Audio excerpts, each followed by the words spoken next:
2000년 전에 쓰인 낡은 역사책이 오늘날 우리에게 필요한 리더십의 비밀을 알려준다고 하면 좀 놀라우신가요? 오늘은 중국 최고의 역사가 사마천이 쓴 사기를 통해서 권력과 인간의 본질에 대한 정말 시대를 초월하는 지혜를 한번 파헤쳐 보려고 합니다. 자, 본격적으로 시작하기 전에 이 질문 한번 진지하게 생각해 볼까요? 만약 여러분이 가진 가장 큰 약점이 사실은 여러분의 가장 강력한 무기라면 어떨 것 같으세요? 오늘 우리가 나눌 모든 이야기의 핵심이 바로 이 질문에 담겨 있습니다. 사마천이 생각하는 영웅은요, 우리가 흔히 떠올리는 그런 완벽한 초인이 아니에요. 오히려 자기한테 어떤 단점이 있고 어떤 약점이 있는지 정확히 알고 그걸 오히려 강력한 무기로 바꿔버리는 사람이죠. 예를 들면 출신이 별 볼 일 없다는 게 약점이잖아요. 근데 그게 오히려 사람들을 막 끌어당기는 힘이 될 수도 있다는 겁니다. 잠시 후에 보게 될 두 라이벌의 이야기에서 이게 정말 제대로 드러나죠. 자, 그럼 우리 첫 번째 인물부터 한번 만나볼까요? 역사상 최초로 중국 대륙을 통일하고 말 그대로 절대 권력을 손에 쥐었던 남자, 바로 진시황입니다. 이 사람 업적 진짜 어마어마하죠. 500년 동안이나 서로 싸우던 전국 시대를 끝내버리고 나라를 하나로 만들었잖아요. 거기에 화폐, 길이, 무게 단위까지 싹 다 통일해서 거대한 제국을 세웠으니 정말 모든 걸 다 가진 남자였습니다. 그런데 말이죠. 사마천이 이 대단한 황제한테 내린 평가가 딱 네 글자인데 이게 정말 기가 막힙니다. 시황불락. 무슨 뜻이냐면 황제는 즐겁지 않았다는 거예요. 아니 온 세상을 다 가졌는데도 죽는 게 너무 두렵고 불안해서 하루도 마음 편한 날이 없었다는 거죠. 그렇게 영원히 살고 싶어서 불로초를 찾아다녔는데 그 최후가 정말 허무하게 짝이 없어요. 순행 중에 죽었는데 시신 썩는 냄새를 감추려고 그 수레에다가 소금에 절인 생선을 잔뜩 실어서 날랐다고 하잖아요. 이게 바로 권력의 한계, 그런 걸 딱 보여주는 장면 아니겠어요? 자, 이제 진나라가 무너지면서 무대가 바뀝니다. 천하를 누가 차지할 거냐? 이걸 두고 정말 운명적인 두 라이벌이 맞붙게 됩니다. 바로 항우와 유방, 이 둘의 이야기. 정말 대단하죠? 이 두 사람 진짜 모든 게 정반대였어요. 항우는요, 금수저 귀족 출신에 싸웠다 하면 한 번도 진 적이 없는 천재전사. 근데 문제가 뭐냐? 너무 오만해서 아무도 안 믿어요. 반면에 유방은 흙수저도 이런 흙수저가 없죠. 동네 건달 출신에 싸움은 나갔다 하면 맨날 지는데 희한하게 주변에 사람이 바글바글 끓는 그런 매력이 있는 사람이었어요. 진시황이 으르리으리하게 행차하는 걸 보고 항우가 뭐라고 했는지 아세요? 저 자리 내가 뺏어버릴 거야. 딱 이 한마디에 그 불같은 성격이랑 야망이 다 드러나죠. 그런데 똑같은 걸 본 유방의 반응은 완전히 달랐어요. 이야, 진짜 사나이라면 저 정도는 돼야 하는데. 어때요?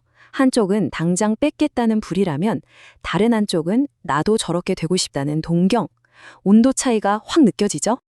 그렇게 길고 끔찍했던 전쟁.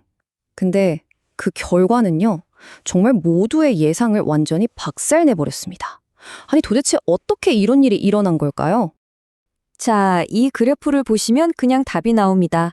항우는 무려 70번이 넘는 전투에서 싹 다 이겼어요. 유방이 이긴 건 딱 한 번, 바로 그 마지막 전투. 정말 기가 막히죠? 수십 번을 깨져도 마지막 한 번을 이기는 사람이 결국 다 갖는다는 거. 이게 역사의 법칙인가 봐요. 아니 그럼 맨날 얻어터지기만 하던 유방이 대체 어떻게 이 판을 뒤집고 전부를 차지할 수 있었을까요? 진짜 미스테리잖아요. 사마천은 유방한테 일종의 초능력이 세 가지 있었다고 봐요. 첫 번째는 진짜 징글징글할 정도로 포기를 모르는 끈기. 수십 번을 져도 죽을 뻔해도 다시 일어나는 거죠. 두 번째는 자기보다 잘난 사람들을 자석처럼 착착 끌어당기는 능력. 그리고 마지막, 이게 진짜 중요한데 나는 전문가가 아니다. 이걸 인정하고 똑똑한 사람들 말을 귀담아 들을 줄 아는 겸손함. 바로 이 세 가지였습니다. 반면에 항우는요, 마지막에 죽는 순간까지도 이건 하늘이 날 버린 거야 이러면서 남탓만 했어요. 결국 자기 오만함 때문에 졌다는 걸 끝까지 몰랐던 거죠. 그러니까 실수해서 배우는 게 있을 리가 없죠. 자, 보세요. 이 옛날 옛적 전쟁 이야기가 그냥 옛날 이야기로 끝나는 게 아니에요. 여기에는 시대를 관통하는 리더십과 인간에 대한 엄청난 통찰이 숨어 있습니다. 그래서 핵심이 뭐냐? 바로 이겁니다. 항우의 리더십은 한마디로 뺄셈의 리더십이었어요.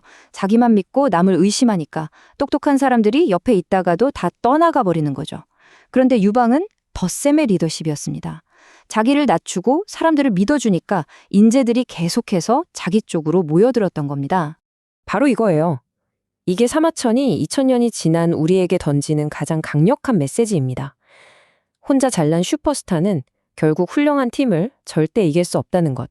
진짜 성공은 천재 한 명이 만드는 게 아니라 여러 사람이 힘을 합칠 때 비로소 완성된다는 거죠. 이 2000년 전의 이야기가 바로 오늘을 사는 우리에게 묻고 있는 겁니다. 여러분, 진짜 이기는 사람은 누구일까요? 혼자서 모든 걸 다 잘하는 사람? 아니면 다른 사람들을 최고로 만들어주는 사람? 한번 곰곰이 생각해 보시면 좋겠습니다.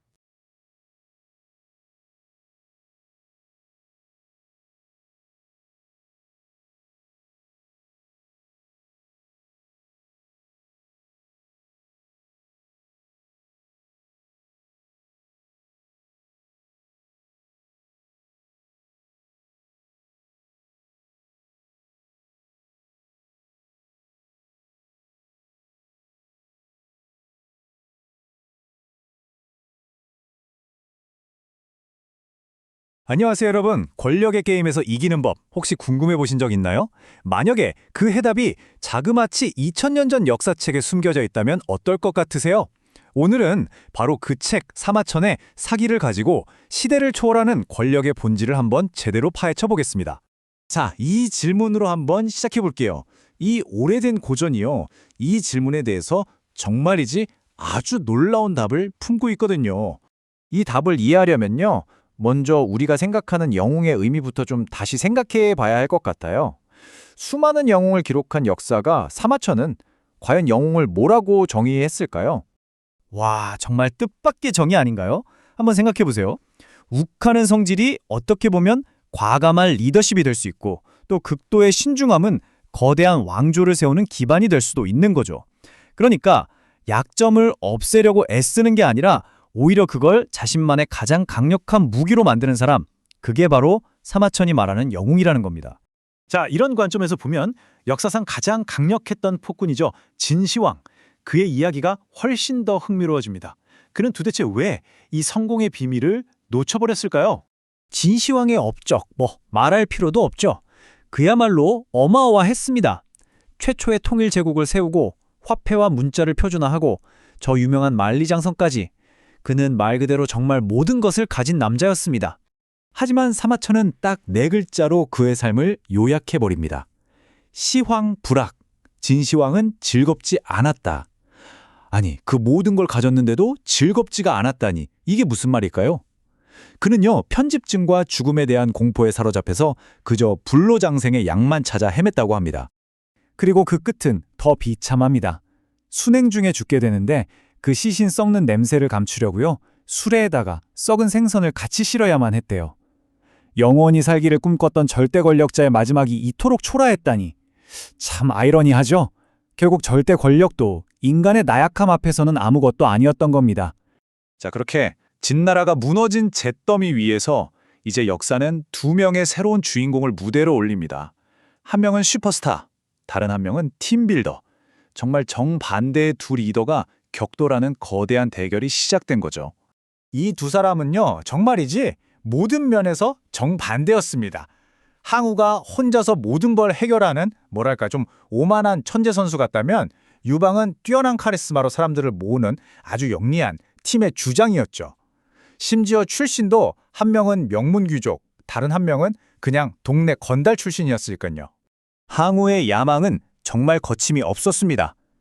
황제의 행차를 딱 보자마자 바로 내뱉은 한마디가 뭐였냐면 저 자리는 내가 빼앗을 수 있다, 이겁니다.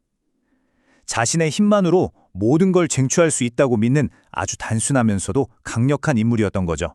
반면에 유방의 반응은 어땠을까요? 그는 이렇게 말합니다. 아, 대장부라면 저래야지. 그냥 감탄하고 목표로 삼는 거예요. 바로 여기서부터 두 사람의 게임 방식이 완전히 달랐다는 걸 알 수 있습니다. 자, 이제 무대는 마련됐습니다. 사실 모두가 이건 불가능하다고 생각했던 대결이었어요. 도대체 어떻게 맨날 지기만 하던 유방이 당대 최강의 전사였던 항우를 꺾을 수 있었을까요? 실제로 전쟁 기록을 보면요. 이게 상식적으로 말이 안 됩니다. 항우는 수십 번을 이겼고요. 유방은 정말 계속해서 졌습니다. 하지만 여러분, 진짜 중요한 건 뭐였을까요? 바로 그 마지막 단 한 번의 전투였습니다. 네, 바로 이 질문이 오늘 이야기의 핵심입니다. 계속 지기만 하던 유방에게는 도대체 어떤 비밀 병기가 있었던 걸까요? 유방의 진짜 초능력은 바로 이런 것들이었습니다. 그의 성공은요, 자신의 칼에서 나온 게 아니에요. 다른 사람의 칼과 머리를 빌리는 능력, 바로 거기서 나왔습니다. 그는 자신이 부족하다는 걸 너무나 잘 알았기 때문에 오히려 최고의 팀을 만들 수 있었던 거죠. 반면에 항우는 어땠을까요? 그는 죽는 그 순간까지도 자신의 패배를 하늘 탓으로 돌렸습니다. 그의 그 끝없는 오만과 자기 성찰의 부재가 결국 자기 자신을 무너뜨린 셈이죠. 그는 끝내 배우지 못했습니다. 결국 이 2000년도도 된 이야기들이 우리에게 말해주는 건 뭘까요? 이건 그냥 오래된 전쟁 이야기가 아닙니다. 시대를 초월하는 리더십과 인간 본성에 대한 아주 중요한 지침서 같은 거죠. 결국 역사가 증명하는 진리는 아주 명확합니다. 아무리 뛰어난 천재라도 잘 조직된 팀을 이길 수는 없다는 것. 그리고 진정한 힘이란 건 내가 최고가 되는 게 아니라 내 주변 사람들을 최고로 만들어주는 능력이 있다는 사실을 사마천은 이미 2000년 전에 꿰뚫어보고 있었던 겁니다. 그래서 마지막으로 여러분께 이 질문을 던져봅니다. 결국 진정한 승자는 누구일까요? 스스로가 최고인 사람일까요? 아니면 다른 사람에게서 최고를 이끌어내는 사람일까요? 여러분의 삶에서는 과연 누가 이기고 있나요?